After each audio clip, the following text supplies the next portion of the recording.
ಎಲ್ರಿಗೂ ನಮಸ್ಕಾರ. ನೀವು ನೋಡ್ತಾ ಇದ್ದೀರಾ ಟಿವಿ ವಿಕ್ರಮ. ನಾನು ಮುಮ್ತಾಜ್ ಅಬ್ದುಲ್ ನೆಲೆಡ್ಕ. ವೀಕ್ಷಕರೇ, ಜೂನ್ 2005 ಐಬಿ ಹೆಡ್ ಕ್ವಾರ್ಟರ್ಸ್ನಲ್ಲಿ ಒಂದು ವೆರಿ ಇಂಪಾರ್ಟೆಂಟ್ ಮೀಟಿಂಗ್ ನಡೀತಾ ಇತ್ತು. ಭಾರತದ ಇತಿಹಾಸದಲ್ಲಿ ಅತ್ಯಂತ ಡೇರಿಂಗ್ ಆಪರೇಷನ್ಗೆ ಫೈನಲ್ ಟಚ್ ಅನ್ನು ಕೊಡ್ತಾ ಇದ್ರು. ಮೀಟಿಂಗ್ ಅಲ್ಲಿ ಕೂತಿದ್ದಂತಹ ಪ್ರತಿಯೊಬ್ಬರ ಕಣ್ಣು ಕೂಡ ಅವರ ಮುಂದೆ ಇದ್ದಂತಹ ಸ್ಕ್ರೀನ್ ಮೇಲೆ ನೆಟ್ಟಿತ್ತು. ಆ ಸ್ಕ್ರೀನ್ ಮೇಲೆ ಒಂದೊಂದೇ ಫೋಟೋ ಬದಲಾಗ್ತಾ ಇತ್ತು. ಪ್ರತಿಯೊಂದು ಫೋಟೋ ಬದಲಾಗುವಾಗ ಕೂಡ ಎಲ್ಲರ ರಕ್ತ ಕುದಿಯೋದಕ್ಕೆ ಶುರುವಾಗುತ್ತೆ. ಯಾಕಂದ್ರೆ ಆ ಫೋಟೋಗಳು ಬೇರೆ ಯಾವುದು ಅಲ್ಲ, 1993ರಲ್ಲಿ ಮುಂಬೈಯಲ್ಲಿ ನಡೆದಂತಹ ಬಾಂಬ್ ಬ್ಲಾಸ್ಟ್ನ ಭೀಕರ ದೃಶ್ಯ. ಸುಮಾರು 250 ಅಮಾಯಕ ಭಾರತೀಯರನ್ನ ಬಲಿ ಪಡ್ಕೊಂಡಂತಹ ದಾಳಿಯ ಫೋಟೋಗಳಾಗಿದ್ವು. ಅಂಡ್ ಈ ಸ್ಫೋಟದ ಹಿಂದೆ ಇದ್ದವನು it's none other than one and only ದುರಂದರ್ನ ಬಡೆ ಸಾಬ್ ದಾವೂದ್ ಇಬ್ರಾಹಿಂ. ವೀಕ್ಷಕರೇ, ಹಾಗೆ ಒಂದಷ್ಟು ದೆಹಲಿ ಸ್ಫೋಟಕ್ಕೆ ಸಂಬಂಧಪಟ್ಟಂತಹ ಫೋಟೋಗಳನ್ನ ನೋಡ್ತಾ ಇದ್ದಂತಹ ಸಂದರ್ಭದಲ್ಲಿ ಸ್ಕ್ರೀನ್ ಮೇಲೆ ಅಚಾನಕ್ ಆಗಿ ಒಂದು ಮದುವೆ ಇನ್ವಿಟೇಷನ್ ಕಾಣಿಸ್ಕೊಳ್ಳುತ್ತೆ. ಎಲ್ಲರೂ ಭಾರಿ ಆಶ್ಚರ್ಯದಿಂದ ನೋಡ್ತಾರೆ. ಯಾಕಂದ್ರೆ ತುಂಬಾ ಸೀರಿಯಸ್ ಫೋಟೋಗಳ ಮಧ್ಯೆ ಇದು ಏನ್ ಬಂತು, ಯಾರಿಗೂ ಅರ್ಥ ಆಗ್ಲಿಲ್ಲ. ಅಷ್ಟರಲ್ಲಿ ಒಬ್ಬ ಅಧಿಕಾರಿ ಮಾತನಾಡೋದಕ್ಕೆ ಶುರು ಮಾಡ್ತಾರೆ. ಇದು ದಾವೂದ್ ಇಬ್ರಾಹಿಂನ ಮಗಳು ಮಾರುಫ್ ಮದುವೆಯ ರಿಸೆಪ್ಷನ್ ಕಾರ್ಡ್. ಜುಲೈ 20ನೇ ತಾರೀಕು ದುಬೈಯ ರೆಹದ್ ಹಯಾತ್ ಹೋಟೆಲ್ ಅಲ್ಲಿ ರಿಸೆಪ್ಷನ್ ನಡೆಯುತ್ತೆ. ಅಷ್ಟು ಹೇಳಿ ಮತ್ತೆ ಮಾತು ಮುಂದುವರಿಸ್ತಾರೆ. ಭಾರತದ ಅತಿ ದೊಡ್ಡ ಶತ್ರುವನ್ನ ಸಾಯಿಸೋದಕ್ಕೆ, ಆತನಿಗೆ ಫುಲ್ ಸ್ಟಾಪ್ ಅನ್ನ ಇಡೋದಕ್ಕೆ ಇದು ನಮಗೆ ದಿ ಬೆಸ್ಟ್ ಆಪರ್ಚುನಿಟಿ, ಭಾರತಕ್ಕೆ ಒಲಿದು ಬಂದಿರುವಂತಹ ಒಂದು ಸುವರ್ಣಾವಕಾಶ ಅಂತ ಹೇಳ್ತಾರೆ. ಎಲ್ರಿಗೂ ಖುಷಿ ಆಗತ್ತೆ.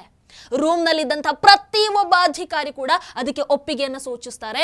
ದುಬೈ ಒಳಗೆ ನುಗ್ಗಿ ದಾವೂದ್ ಇಬ್ರಾಹಿಮನ್ನ ಕೊಲ್ಲುವಂತಹ ನಿರ್ಧಾರವನ್ನ ತೆಗೆದುಕೊಳ್ತಾರೆ. ಆದ್ರೆ ಇತಿಹಾಸದಲ್ಲೇ ಫಾರ್ ದಿ ಫಸ್ಟ್ ಟೈಮ್ ಈ ರೀತಿಯಾದಂತಹ ಅತ್ಯಂತ ರಿಸ್ಕಿ ಆಪರೇಷನ್ ನೇತೃತ್ವವನ್ನ ಸೇವೆಯಲ್ಲಿರುವಂತಹ ಯಾವ ಅಧಿಕಾರಿ ಕೂಡ ಅಲ್ಲ, ಇಂಡಿಯಾದ ಜೇಮ್ಸ್ ಬಾಂಡ್ ಅಜಿತ್ ದೋವೆಲ್ಜಿ ಅವರಿಗೆ ನೀಡಲಾಗತ್ತೆ. ಮೀಟಿಂಗ್ ಮುಗಿದ ತಕ್ಷಣ ದೋವೆಲ್ಜಿ ಅವರಿಗೆ ಕಾಲ್ ಮಾಡಿ ಹೇಳ್ತಾರೆ, ನಾವು ದಾವೂದ್ ಇಬ್ರಾಹಿಂ ವಿರುದ್ಧ ಆಪರೇಷನ್ ಅನ್ನು ನಡೆಸೋದಕ್ಕೆ ರೆಡಿ ಇದ್ದೀವಿ. ನೀವು 1993ರಿಂದ ಆತನನ್ನ ಟ್ರ್ಯಾಕ್ ಮಾಡ್ತಾ ಇದ್ದೀರಿ, ನಮಗೆ ಗೊತ್ತು. ಹಾಗಾಗಿ ಈ ಒಂದು ಕೆಲಸಕ್ಕೆ, ಈ ಒಂದು ಆಪರೇಷನ್ಗೆ ನಿಮಗಿಂತ ಪರ್ಫೆಕ್ಟ್ ವ್ಯಕ್ತಿ ಬೇರೆ ಯಾರು ಕೂಡ ಇರೋದಕ್ಕೆ ಸಾಧ್ಯ ಇಲ್ಲ ಅಂತ ಹೇಳ್ತಾರೆ. ಹಾಗೆ ಒಂದು ಷರತ್ತನ್ನು ಕೂಡ ಹಾಕಲಾಗುತ್ತೆ. ಈ ಆಪರೇಷನ್ ಸಂಪೂರ್ಣವಾಗಿ ರಹಸ್ಯವಾಗಿರಬೇಕು. ಅಲ್ಲಿ ರಹಸ್ಯ ಅಂತಂದ್ರೆ ಎಷ್ಟರ ಮಟ್ಟಿಗೆ ಅಂತ ಗೊತ್ತಲ್ವಾ ನಿಮಗೆ? ಸೊ ದೋವೆಲ್ಜಿ ಇವೆಲ್ಲವನ್ನು ಕೂಡ ಅರ್ಥ ಮಾಡಿಕೊಂಡು ಭಾರತದ ಅತಿ ದೊಡ್ಡ ಶತ್ರುವನ್ನ ಕೊನೆಗಾಣಿಸುವಂತ ಹೊಣೆಯನ್ನ ಅಜಿತ್ ದೋವೆಲ್ಜಿ ಅವರು ಹೊತ್ಕೊಳ್ತಾರೆ. ಆಪರೇಷನ್ ಕೈಗೆತ್ಕೊಂಡಂತಹ ತಕ್ಷಣ ತಮ್ಮ ಗುಪ್ತಚರ ಜಾಲವನ್ನ ಬಳಸ್ಕೊಂಡು ರೂಟ್ ಹುಡ್ಕೋದಕ್ಕೆ ಶುರು ಮಾಡ್ತಾರೆ, ಹೆಂಗೆ ಈತನನ್ನ ಮುಗಿಸಬಹುದು ಅಂತ.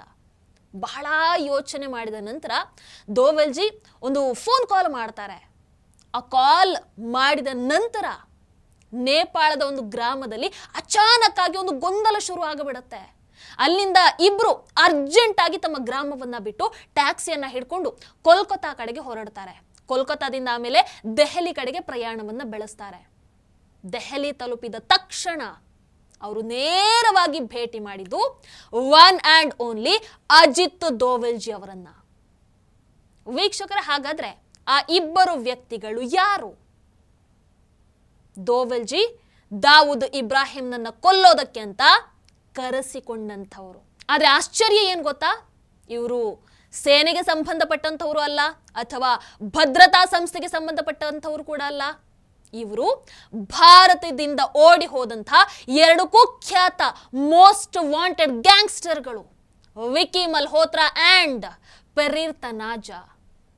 ಅಲ್ಲ, ಗ್ಯಾಂಗ್ಸ್ಟರ್ಗಳನ್ನ ಜೈಲಿಗೆ ಹಾಕಬೇಕಾದಂತಹ ದೋವೆಲ್ಜಿ ಈಗ ಅದೇ ಗ್ಯಾಂಗ್ಸ್ಟರ್ಗಳ ಜೊತೆಗೆ ಕೈಯನ್ನ ಜೋಡಿಸ್ತಾ ಇರೋದು. ಹಾಗಾದ್ರೆ ಯಾಕೆ? ಅದಕ್ಕೆ ಉತ್ತರ ಸಿಗಬೇಕು ಅಂತಂದ್ರೆ ನಾವು ಅಜಿತ್ ದೋವೆಲ್ಜಿ ಅವರ ಈ ಒಂದು ಕಥೆಯೊಳಗೆ ಹೋಗಲೇಬೇಕು. ವೀಕ್ಷಕರ, 1955ರಲ್ಲಿ ಮಹಾರಾಷ್ಟ್ರದ ಕೊಂಕಣ ಪ್ರದೇಶದಲ್ಲಿ ದಾವೂದ್ ಇಬ್ರಾಹಿಂನ ಜನನ ಆಗುತ್ತೆ. ಚಿಕ್ಕ ವಯಸ್ಸಲ್ಲೇ ಶಾಲೆಯನ್ನ ಬಿಟ್ಟು ಸಣ್ಣ ಪುಟ್ಟ ಕಳ್ಳತನವನ್ನ ಮಾಡೋದಕ್ಕೆ ಆರಂಭ ಮಾಡ್ತಾನೆ. 1970 ಆಗುವಂತಹ ಸಂದರ್ಭದಲ್ಲಿ ಕ್ರೈಮ್ ಲೋಕದ ಮೇಲೆ ಆತನಿಗೆ ಆಸಕ್ತಿ ಜಾಸ್ತಿಯಾಗಿ ಬಾಸುದಾದ ಗ್ಯಾಂಗಿಗೆ ಸೇರ್ಕೊಳ್ತಾನೆ. ಅದಾಗಿ ಒಂದಷ್ಟು ವರ್ಷಗಳ ನಂತರ ಆತನ ಸಹೋದರ ಶಬೀರ್ ಜೊತೆಗೆ ಸೇರ್ಕೊಂಡು ಡಿ ಕಂಪನಿಯನ್ನು ಸ್ಥಾಪನೆ ಮಾಡ್ತಾನೆ. ಈ ಗ್ಯಾಂಗ್ ಸ್ಟಾರ್ಟ್ ಆದ ಕೂಡಲೇ ಒಂದು ಕಡೆ ವಸೂಲಿ, ಮತ್ತೊಂದು ಕಡೆ ಸ್ಮಗ್ಲಿಂಗ್, ಡ್ರಗ್ಸ್ ಸಾಗಣೆ, ಈ ಎಲ್ಲ ಅಕ್ರಮ ಚಟುವಟಿಕೆ ಕೂಡ ಆರಂಭ ಆಗುತ್ತೆ. ನೋಡ್ತಿದ್ದ ಹಾಗೆ ಡಿ ಕಂಪನಿ ಅಂಡರ್ ವರ್ಲ್ಡ್ ಅಲ್ಲಿ ತುಂಬಾ ಸ್ಟ್ರಾಂಗ್ ಆಗಿ ಬೆಳೆಯುತ್ತೆ. ಆದ್ರೆ ಇದು ಮುಂಬೈನ ಡಾನ್ ಕರೀಂ ಲಾಲಾಗೆ ಅಷ್ಟು ಇಷ್ಟ ಆಗಲ್ಲ. ಅದಕ್ಕೆ 1981ರಲ್ಲಿ ಪಠಾಣ್ ಗ್ಯಾಂಗ್ ಏನು ಮಾಡುತ್ತೆ, ದಾವೂದ್ ಇಬ್ರಾಹಿಂನ ಸಹೋದರ ಶಬೀರನ್ನ ಸಾಯಿಸ್ತಾರೆ, ಕೊಲ್ತಾರೆ. ಇದರಿಂದ ಈಗ ಈ ಇಸ್ರೇಲ್ ಇರಾನ್ ಯುದ್ಧ ಆಯ್ತಲ್ವಾ, ಅದೇ ರೀತಿ ಇವರ ಅಂಡರ್ ವರ್ಲ್ಡ್ ಯುದ್ಧ ಆರಂಭ ಆಗತ್ತೆ. ದಾವೂದ್ ತಮ್ಮನ ಸಾವಿಗೆ ಪ್ರತೀಕಾರವನ್ನ ತೀರಿಸಿಕೊಳ್ಳೋದಕ್ಕೆ ಹೊರಡ್ತಾನೆ. ಪಠಾಣ್ ಗ್ಯಾಂಗ್ ವಿರುದ್ಧ ಯುದ್ಧವನ್ನ ಶುರು ಮಾಡ್ತಾನೆ. ಅದೇ ಸಮಯಕ್ಕೆ ರಾಜೇಂದ್ರ ನಿಕಲ್ ಛೋಟಾ ರಾಜನ್ ಡಿ ಕಂಪನಿಗೆ ಸೇರ್ಕೊಳ್ತಾನೆ. ತನ್ನ ನಿಷ್ಠೆಯಿಂದ, ತನ್ನ ಒಳ್ಳೆತನದಿಂದ ಆತ ದಾವೂದ್ ಇಬ್ರಾಹಿಂನ ರೈಟ್ ಹ್ಯಾಂಡ್ ಆಗ್ತಾನೆ. But at the same time Shakeel ಅನ್ನುವಂತಹ ಇನ್ನೊಬ್ಬ ಗ್ಯಾಂಗ್ಸ್ಟರ್ ಬರ್ತಾನೆ. ಆತ ಇವನಿಗಿಂತ ದಾವೂದ್ಗೆ ಒಂದ್ ಸ್ವಲ್ಪ ಜಾಸ್ತಿ ಹತ್ತಿರ ಆಗ್ತಾ ಹೋಗ್ತಾನೆ. ಇದರಿಂದ ಅಗೇನ್ ದಾವೂದ್ ಇಬ್ರಾಹಿಂನ ರೈಟ್ ಹ್ಯಾಂಡ್ ಛೋಟಾ ರಾಜನ್, ಅದೇ ರೀತಿ ದಾವೂದ್ ಮಧ್ಯೆ ಒಂದಷ್ಟು ಭಿನ್ನಾಭಿಪ್ರಾಯ ಸ್ಟಾರ್ಟ್ ಆಗುತ್ತೆ. ವೀಕ್ಷಕರ 1993ರಲ್ಲಿ ದಾವೂದ್ ಇಬ್ರಾಹಿಂ ಮುಂಬೈ ಬಾಂಬ್ ಸ್ಫೋಟವನ್ನು ನಡೆಸ್ತಾನೆ. ಇದರಿಂದ ಛೋಟಾ ರಾಜನ್ ದಾವೂದ್ ಇಬ್ರಾಹಿಮಿಂದ ದೂರ ಆಗ್ತಾನೆ. ಆತನನ್ನ ದೇಶದ್ರೋಹಿ ಉಗ್ರ ಅಂತ ಘೋಷಿಸ್ತಾನೆ. ಅಷ್ಟೇ ಅಲ್ಲ, ನಾನು ಪ್ರತೀಕಾರವನ್ನ ತೀರಿಸ್ಕೊಳ್ತೀನಿ ಅಂತ ಪ್ರತಿಜ್ಞೆಯನ್ನು ಕೂಡ ಮಾಡ್ತಾನೆ. ಅಂದ್ರೆ ಅವರೊಳಗೆ ಒಂದಷ್ಟು ಸಮಸ್ಯೆಗಳು ಹೆಂಗೂ ಇತ್ತಲ್ವಾ, ಹಾಗಾಗಿ ಇಲ್ಲಿಂದ ಅಂಡರ್ ವರ್ಲ್ಡ್ ನ ಅತ್ಯಂತ ಭಯಾನಕ ದ್ವೇಷದ ಆಟ ಆರಂಭ ಆಗತ್ತೆ. ಅಜಿತ್ ದೋವಲ್ಜಿ ಇದನ್ನೇ ತಮ್ಮ ಅವಕಾಶವಾಗಿ ಬಳಸೋದಕ್ಕೆ ಪ್ಲಾನ್ ಮಾಡ್ಕೊಳ್ತಾರೆ. ಶತ್ರುವಿನ ಶತ್ರು ನಮಗೆ ಮಿತ್ರ ಅಲ್ವೇ, ಅದಕ್ಕೆ ಅಜಿತ್ ದೋವಲ್ಜಿ ಛೋಟಾ ರಾಜನ್ಗೆ ಕಾಲ್ ಮಾಡಿ ದಾವೂದನ್ನು ಕೊಲ್ಲುವಂತಹ ಪ್ಲಾನ್ ಅನ್ನ ಹೇಳ್ತಾರೆ. ಛೋಟಾ ರಾಜನ್ ಸಿಕ್ಕಿದ್ದ ಚಾನ್ಸು. ಆತ ಕೂಡ ತನ್ನ ಜೊತೆಗಿರುವಂತ ಒಳ್ಳೆ ಶೂಟರ್ಗಳನ್ನ ಕಳಿಸ್ಕೊಡ್ತಾನೆ. ಇಲ್ಲಿ ಅಜಿತ್ ದೋವಲ್ಜಿ ಅವರು ಒಂದು ಡಬಲ್ ಗೇಮ್ ಅನ್ನ ಆಟ ಆಡೋದಕ್ಕೆ ಹೋಗ್ತಾರೆ. ಒಂದು, ಶೂಟರ್ಗಳನ್ನ ಸುಡಾನ್ ಪಾಸ್ಪೋರ್ಟ್ ಅಲ್ಲಿ ದುಬೈಗೆ ಕಳಿಸ್ಕೊಡುವಂಥದ್ದು. ಸೊ ಇದರಿಂದ ಏನಾಗುತ್ತೆ, ಭಾರತ ಸರ್ಕಾರದ ಮೇಲೆ ಯಾರಿಗೂ ಕೂಡ ಅನುಮಾನ ಬರಲ್ಲ. ಇನ್ನು ಎರಡನೇದು, ಇದು ಗ್ಯಾಂಗ್ಗಳ ಮಧ್ಯೆ ಆಗ್ತಾ ಇರುವಂತ ಏನೋ ಒಂದು ಯುದ್ಧ ಅಂತ ಜಗತ್ತಿಗೆ ತೋರಿಸಿಬಿಡುವಂಥದ್ದು. ಅಲ್ಲಿಗೆ ಭಾರತ ಸೇಫ್ ಆಗುತ್ತೆ, ಭಾರತದ ಕೈವಾಡ ಇಲ್ಲಿ ಗೊತ್ತಾಗಲ್ಲ. ವೀಕ್ಷಕರೇ, ಜುಲೈ 2005 ದೆಹಲಿ ತಲುಪಿದ ನಂತರ ದೋವಲ್ಜಿ ಇಬ್ಬರಿಗೂ ಕೂಡ ಸೀಕ್ರೆಟ್ ಟ್ರೈನಿಂಗ್ ಅನ್ನು ಕೊಡೋದಕ್ಕೆ ಆರಂಭ ಮಾಡ್ತಾರೆ. Hotel map, sniper training, escape route, July 23 Grand Hyatt hotel, final target Dawood Ibrahim. ಎಲ್ಲ ಸಿದ್ಧತೆ ಕೂಡ ಬಹಳ ಭರ್ಜರಿಯಾಗಿ ನಡೀತಾ ಇತ್ತು. But at the same time ದೆಹಲಿಯಿಂದ ಸುಮಾರು 1300 ಕಿಲೋಮೀಟರ್ ದೂರದ ಮುಂಬೈಯಲ್ಲಿ ಈ ಸಂಪೂರ್ಣ ಆಪರೇಷನ್ ಅನ್ನ ಹಾಳು ಮಾಡಬಹುದಾದಂತ ಒಂದು ಘಟನೆ ನಡೀತಾ ಇತ್ತು. ಪಾಪ ಆ ಕುತಂತ್ರದ ಸುಳಿವು ಕೂಡ ಅಜಿತ್ ದೋವಲ್ಜಿ ಅವರಿಗೆ ಇರಲಿಲ್ಲ. ಮುಂಬೈ ಕ್ರೈಮ್ ಬ್ರಾಂಚ್ ನ ಎಲೆಕ್ಟ್ರಾನಿಕ್ ಸರ್ವೆಲೆನ್ಸ್ ನಲ್ಲಿ ಏನೋ ಒಂದು ನಾಟ್ ಸೋ ಗುಡ್ ಅನ್ನುವಂಥ ಡೆವಲಪ್ಮೆಂಟ್ ಆಗ್ತಾ ಇತ್ತು. 2 ಅಧಿಕಾರಿಗಳು ಒಂದಷ್ಟು ದಿನಗಳಿಂದ ಒಂದು ಫೋನ್ ರೆಕಾರ್ಡಿಂಗ್ ಅನ್ನ ಮತ್ತೆ ಮತ್ತೆ ಮತ್ತೆ ಮತ್ತೆ ಕೇಳ್ತಾ ಇದ್ರು.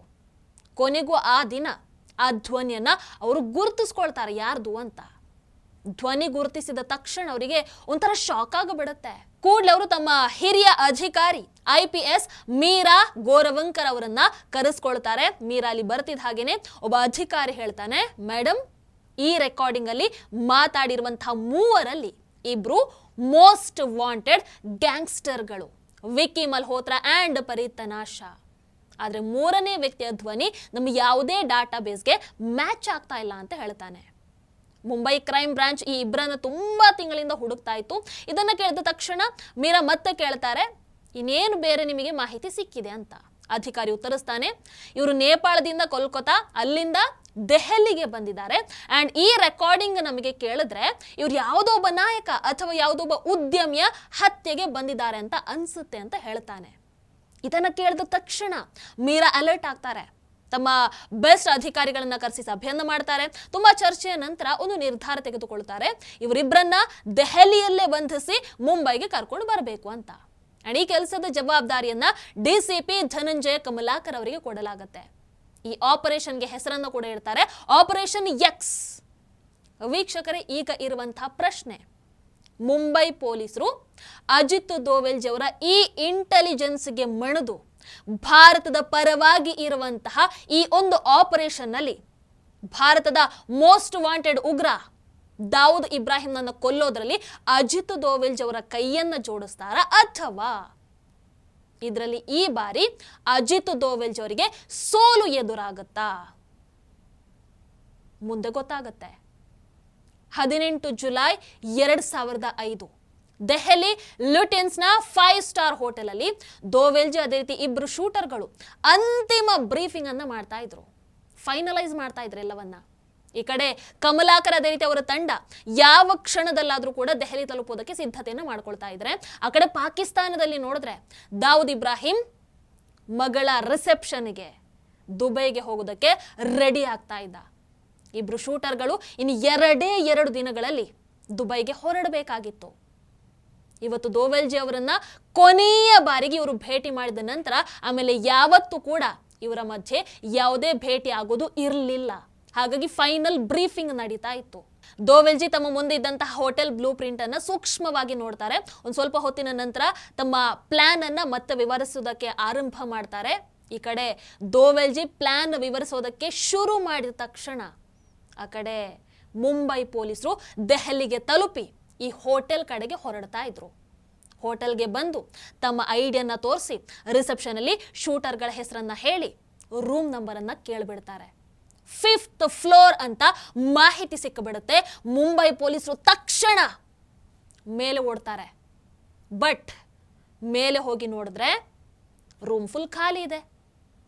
ವೀಕ್ಷಕರೇ, ಅಜಿತ್ ದೋವೆಲ್ಜಿ ಅವರಿಗೆ ಮುಂಬೈ ಪೊಲೀಸರು ದೆಹಲಿಗೆ ಬಂದಿರುವಂಥದ್ದು ಆಗ್ಲೇ ಗೊತ್ತಾಗಿತ್ತು. ಸೊ ಅವ್ರು ಏನು ಮಾಡ್ತಾರೆ, ತಮ್ಮ ಬ್ರೀಫಿಂಗ್ ಅನ್ನ ಮುಗಿಸಿ ಇಬ್ಬರನ್ನ ಕೂಡ ಸುರಕ್ಷಿತ ಸ್ಥಳಕ್ಕೆ ಕರ್ಕೊಂಡು ಹೋಗೋದಕ್ಕೆ ಅಂತ ಎಮರ್ಜೆನ್ಸಿ ಎಕ್ಸಿಟ್ ಮೂಲಕ ಅವರು ಹೊರಟಾಗಿತ್ತು. ಮುಂಬೈ ಪೊಲೀಸರು ಗಾಬರಿಗೊಳ್ತಾರೆ, ತಪ್ಪಿಸ್ಕೊಂಡು ಬಿಟ್ರು ಅಂತ.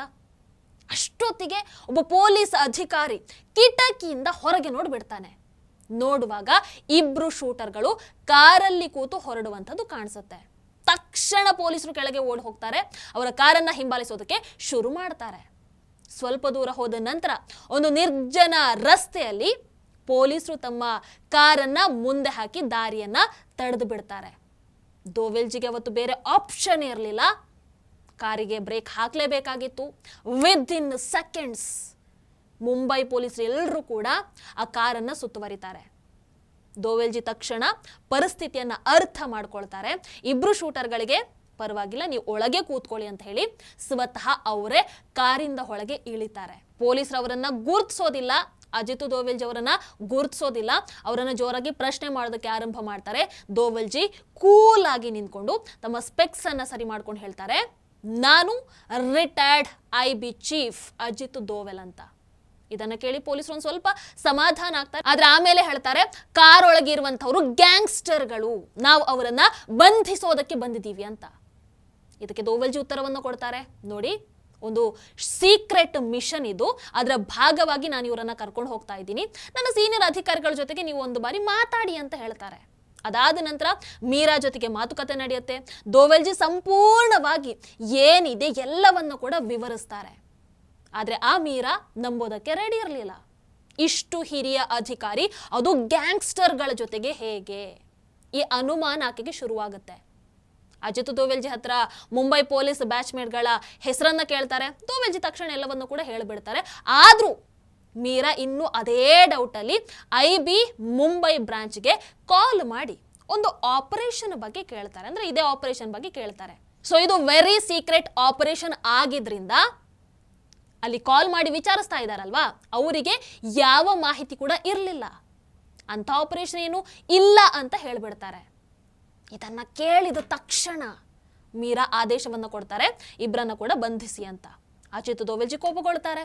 ತಕ್ಷಣ ದೆಹಲಿ ಪೊಲೀಸ್ ಕಂಟ್ರೋಲ್ ರೂಮ್ಗೆ ಕಾಲ್ ಮಾಡಿ ಹೆಲ್ಪ್ಗೆ ಕೇಳ್ತಾರೆ. ಸ್ವಲ್ಪ ಹೊತ್ತಲ್ಲೇ ಅನೇಕ ದೆಹಲಿ ಪೊಲೀಸ್ ವಾಹನಗಳು ಸ್ಥಳಕ್ಕೆ ಬರುತ್ತೆ. ಆದರೆ ಅಷ್ಟು ಹೊತ್ತಿಗೆ ಈ ವಿಚಾರ ದೊಡ್ಡ ವಿವಾದ ಆಗ್ಬಿಡುತ್ತೆ. ಮೀಡಿಯಾ ಕೂಡ ಅಲ್ಲಿಗೆ ಬಂದಿರುತ್ತೆ. ನ್ಯೂಸ್ ಲೀಕ್ ಆಗುತ್ತೆ. ಏನಂತ? ಅಜಿತ್ ದೋವೆಲ್ಜಿ ಛೋಟಾ ರಾಜನ್ ಗ್ಯಾಂಗ್ ಜೊತೆಗೆ ಕೆಲಸವನ್ನ ಮಾಡ್ತಾ ಇದ್ದಾರೆ. ಕೊನೆಗೆ ಅಜಿತ್ ದೋವೆಲ್ಜಿ ಬೇರೆ ದಾರಿ ಇಲ್ಲದೆ ಗ್ಯಾಂಗ್ಸ್ಟರ್ಗಳನ್ನ ಮುಂಬೈ ಪೊಲೀಸರಿಗೆ ಒಪ್ಪಿಸಬೇಕಾಗತ್ತೆ. ಆಮೇಲೆ ಏನು ಮಾಡೋದು? ಅಜಿತ್ ದೋವಲ್ಜಿ ದೇಶಕ್ಕೆ ಇದರಿಂದ ಯಾವುದೇ ಸಮಸ್ಯೆ ಆಗಬಾರ್ದು, ಯಾವುದೇ ಹಾನಿ ಆಗಬಾರ್ದು ಅನ್ನುವಂತಹ ಕಾರಣಕ್ಕೆ ಇಲ್ಲ, ನಾನು ಆ ಟೈಮಲ್ಲಿ ಮನೆಯಲ್ಲಿ ಟಿವಿ ನೋಡ್ತಾ ಇದ್ದೆ ಅಂತ ಹೇಳಿಬಿಡ್ತಾರೆ. ಆ ಮೂಲಕ ಒಂದು ಕಡೆ ಸರ್ಕಾರದ ಹೆಸರು ಉಳಿಯುತ್ತೆ, ಮತ್ತೊಂದು ಕಡೆ ಸರ್ಕಾರದ ತಪ್ಪು ಅಥವಾ ಸರ್ಕಾರನೇ ಮಾಡಿರುವಂತಹ ಪ್ಲಾನು ಯಾವುದು ಗೊತ್ತಿಲ್ಲ, ದಾವೂದ್ ಇಬ್ರಾಹಿಂ ಭಾರತದ ಟಾರ್ಗೆಟ್ ಇಂದ ತಪ್ಪಿಸ್ಕೊಂಡು ಬಿಡ್ತಾನೆ. ಆ್ಯಂಡ್ ಅವಾಗ ಯಾವ ಸರ್ಕಾರ ಇತ್ತು ಗೊತ್ತಲ್ವಾ, ಬಾಯಿ ಬಿಟ್ಟು ಹೇಳುವಂಥ ಅವಶ್ಯಕತೆ ಇಲ್ಲ ಅಂತ ಅಂದುಕೊಳ್ತೀನಿ. ಬಟ್ 2015ರಲ್ಲಿ BJP ನಾಯಕ RK ಸಿಂಗ್ ಹೇಳಿದ ಹಾಗೆ ಒಂದಷ್ಟು ವರ್ಷಗಳ ಕಾಲ ಒಂದಷ್ಟು ಮುಂಬೈ ಪೊಲೀಸ್ ಅಧಿಕಾರಿಗಳು ದಾವೂದ್ ಇಬ್ರಾಹಿಂನ ಕಂಟ್ರೋಲಲ್ಲೇ ಇದ್ರು ಅಂತ ಹೇಳಲಾಗುತ್ತೆ. ಇವತ್ತಿಗೂ ಕೂಡ ದಾವೂದ್ ಇಬ್ರಾಹಿಂನನ್ನು ಕೊಲ್ಲುವಂತಹ ಆ ಒಂದು ಆಪರೇಷನ್ ಫೇಲ್ ಆಗೋದಕ್ಕೆ ಅದರ ಒಳಗೆ ಇದ್ದಂಥವರೇ ಕಾರಣ. ಆ ಸಮಯದಲ್ಲಿ ಯಾರು ಸರ್ಕಾರವನ್ನ ನಡೆಸ್ತಾ ಇದ್ರಲ್ವಾ, ಆ ಹಿಡಿತ ಯಾರ ಕೈಯಲ್ಲಿತ್ತೋ ಅವರೇ ಕಾರಣ ಅನ್ನುವಂತಹ ಅನುಮಾನ ಇವತ್ತಿಗೂ ಇದೆ. ಬಾಕಿ ದುರಂಧರ್ ಸಿನಿಮಾವನ್ನ ನೋಡಿದಂಥವರಿಗೆ ಅದು ಯಾರು ಅನ್ನೋದು ಈಗಾಗಲೇ ಅರ್ಥ ಆಗಿರುತ್ತೆ. ಯಾರು ದಾವೂದ್ ಇಬ್ರಾಹಿಂನನ್ನ ಬಚಾವ್ ಮಾಡಿರಬಹುದು, ಆ ಬಚಾವ್ ಮಾಡೋದಕ್ಕೆ ಯಾವ ಲೆವೆಲಿಗೆಲ್ಲ ಹೋಗಿರಬಹುದು, ಏನೆಲ್ಲ ಆಟ ಆಡಿರಬಹುದು, ಅದಕ್ಕೋಸ್ಕರ ಅಜಿತ್ ದೋವಲ್ಜಿ ಅವರನ್ನು ಕೂಡ ಹೆಂಗೆ ಆಟ ಆಡಿಸಿರ್ಬೋದು ಅನ್ನುವಂಥದ್ದು ನಿಮಗೆ ಅರ್ಥ ಆಗಿರುತ್ತೆ ಅಂತ ಅಂದುಕೊಳ್ತೀನಿ. ಆ ಮೂಲಕ ಅವತ್ತು ಭಾರತದ ಬಿಗ್ಗೆಸ್ಟ್ ಚಾನ್ಸನ್ನ ಭಾರತದವರೇ ತಪ್ಪಿಸ್ತಾರೆ. ಈ ಒಂದು ಆಪರೇಷನ್ ಬಗ್ಗೆ ನಿಮ್ಮ ಅನಿಸಿಕೆಯನ್ನು ದಯವಿಟ್ಟು ಕಮೆಂಟ್ ಮಾಡಿ.